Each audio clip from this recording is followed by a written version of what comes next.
Good afternoon. My name is Dr. Tom Rivera. I'm the Associate Dean for Undergraduate Studies, Emeritus. Emeritus means that I've been retired for a couple of years now. Today is November the 7th, 2013, and it's about almost 2 o'clock in the afternoon, and we're in the Fowle Library at Cal State San Bernardino. Our guest this afternoon is Mr. Abe Beltran. Abe has been the mayor of Colton for 6 years, and his main topic this afternoon will be to talk about Mexican Americans involved in politics in Colton. So Abe, welcome to Cal State San Bernardino. Good morning, Tom. It's great to have you here. Nice to be here. And thank you very much for helping us with the oral history of Colton, California. Oh, it's my pleasure. Yeah, listen, why don't we get started? I mentioned that you were the mayor of Colton for 6 years, but you were involved in politics for more than 20 years or so. Now, how did you get interested in politics? I first started in politics, or getting involved in politics, when I was around 7, maybe 9 years old. I'm 81 years old now, so it's been a long road. But one of the reasons I got involved was that my Aunt Candy, a lady by the name of Candelaria Morales, got me involved in politics. She always used to take me to the meetings, and she would get me involved in passing out literature for different candidates, and just an all-around interest in politics. A great lady, great lady. And I stayed involved till, the early 1950s. And the Korean War and other things got me away from here. And I never got back into it until 1953, 1954. And I've stayed involved till basically 1975. In 1975, there's been various people that come in and they want some advice on politics, and I try to help them as much as possible. So it's been a good long road, and I really enjoyed it. Well, you also mentioned the first Mexican-American councilman in Colton, and that was Johnny Martinez. Am I right, Johnny Martinez? Yeah, Johnny Martinez was the first elected council person in the city of Colton. That was followed by Pete Lukey, Sr.,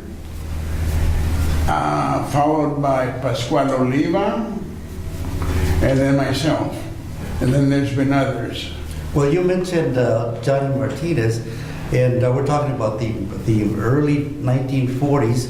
And I understand that Colton became a charter city in 1887. So when you look at 1987 to 1941, hey, we're talking about 54 years that our population, Mexican Americans, never participated in policy making for the city of Colton. So you and Johnny and Pascual and Mr. Luque were the pioneers to do so. Yes, we were. Yes, we were. It was needed. And basically, I think that what happened was the different organizations, mainly La Progresista in the city of Colton. What was La Progresista? I'm sorry. La Progresista was made up of gentlemen that had taken upon themselves to try to bring the Mexican American population forward, move them forward, get them into the mainstream in Colton. You see, Colton was an old town, And while we were back in the, shall we say, shadows, now we were starting to come forward and make ourselves known. Now, the Progresistas kind of inspired you, motivated you to run for office, and also some of the other gentlemen that you mentioned.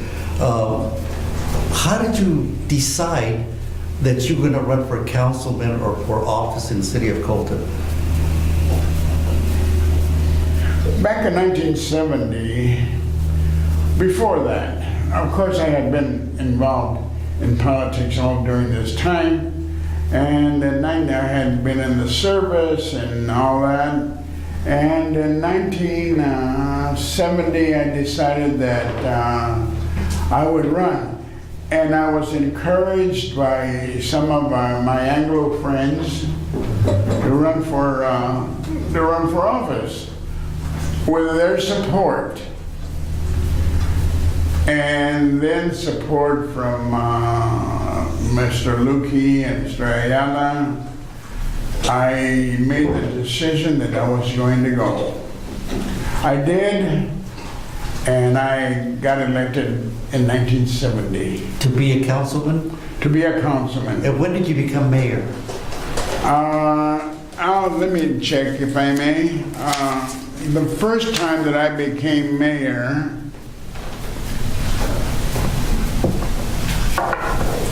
was in 1976 to 1980. My second term was 1980 to 1984. So I spent approximately 8 years as mayor in the city of Colton. The rest of the time I spent as a council person, and I served as a council person from 1966 through 1984. When I say council person, it's a council person mayor type of relationship. Right. And my last term as council person, I left the council in 1984. I was out through 1990. And in 1990, I decided that I would go back for another term. Sometimes you start thinking, well, there are some things that can be done better. So after being out of the council for a period of time, I decided that I was going to try to better the situation. So I went back and I served another term from 1992 to 1996. But you're a seasoned veteran of the city of Colton politics. Now, looking back on your tenure as a councilman and also a mayor, what was a highlight of your tenure with the city of Colton in those particular positions? I'm very proud of my service as a council person and mayor in the city of Colton. We have done a lot to move the city forward. We have gotten 2 or 3 youth centers, parks, and you name it. An underpass. Oh, I can go on and on and on and tell you all the improvements that we've made, but at this stage of the game, I would have to start listing them, and they'll come out. It would run us into another session, right? Yes, definitely. When you have more time. Abe, was it tough being a politician in Colton? Yes, it was. It was hard because of the politicians that were already in there. but not because of those that supported me. The people that supported me, people like Pete Lukey, Pascual Oliva, Manuel Padilla being the major contributor to my my time as a councilman and mayor in support.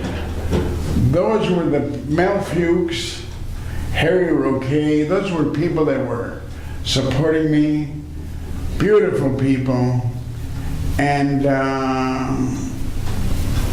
that's what made it good. But in the inside political arena, it gets a little hard, and you work yourself through it.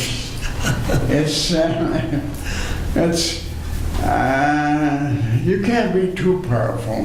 If you do, you're going to get in trouble. Well, you obviously did a good job. Were able to kind of move in and out, and you knew specifically what to do in those particular situations. Now, tell me about your family. When did they move to Colton? I would imagine that my grandparents moved into what is called now La Placita, which is around the Alamanza area and out by Alamanza Cemetery. When they were recruited to come into Colton, they lived out there around the riverbed in Colton, my grandparents. And they started moving into Colton, or the inner part of Colton. And I'm going to say the inner part being the southern part of Colton. I would say in around 1928, they moved there. They built houses and they moved there, which I was born in 1932. Two of my other sisters, one was born in 1930, and the other one was born in 1928. We lived in Colton, in the southern part of Colton. I was born in 1932 in Colton, in a house located on La Cadena Avenue. And I lived there all my life. I was born with a twin sister. I have a twin sister, and I have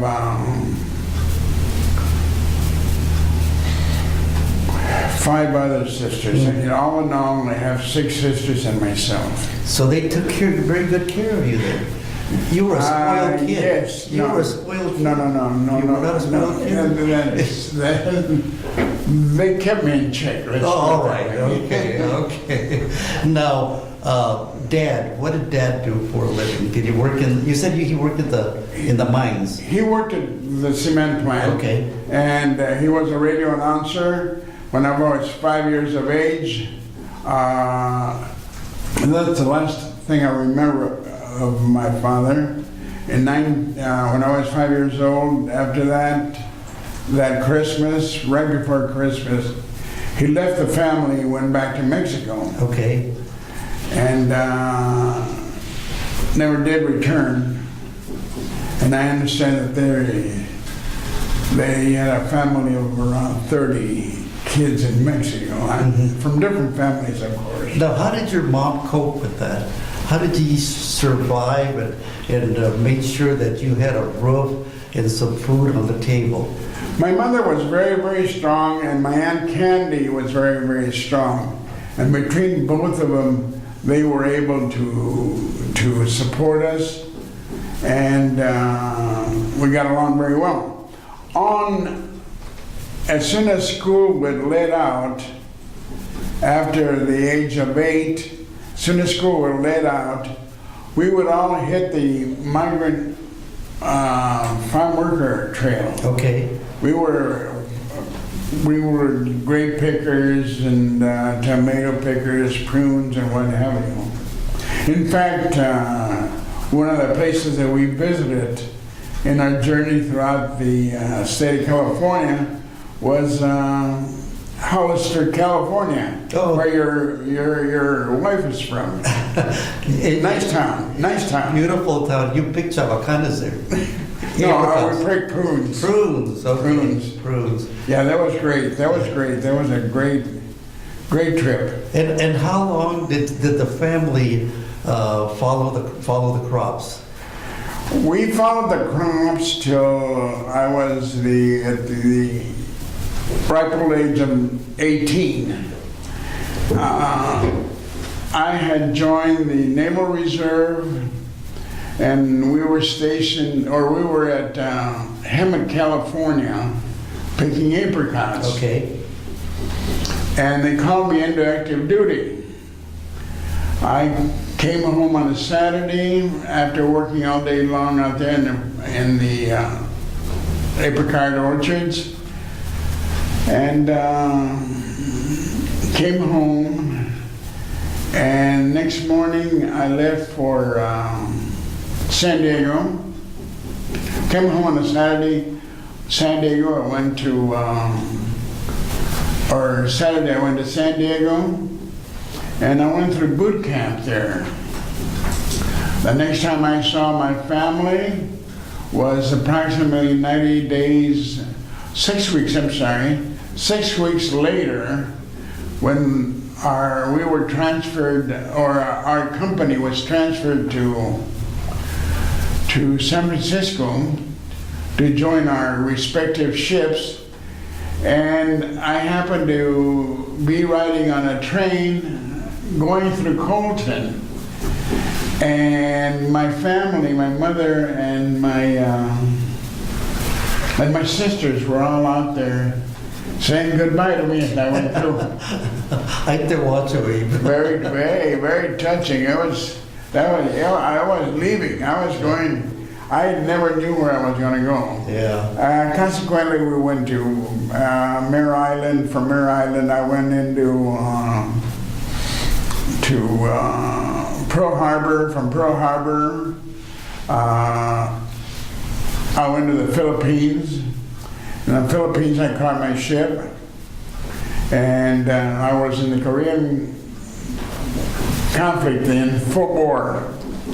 And about 6 months later, I went on board the USS Walk.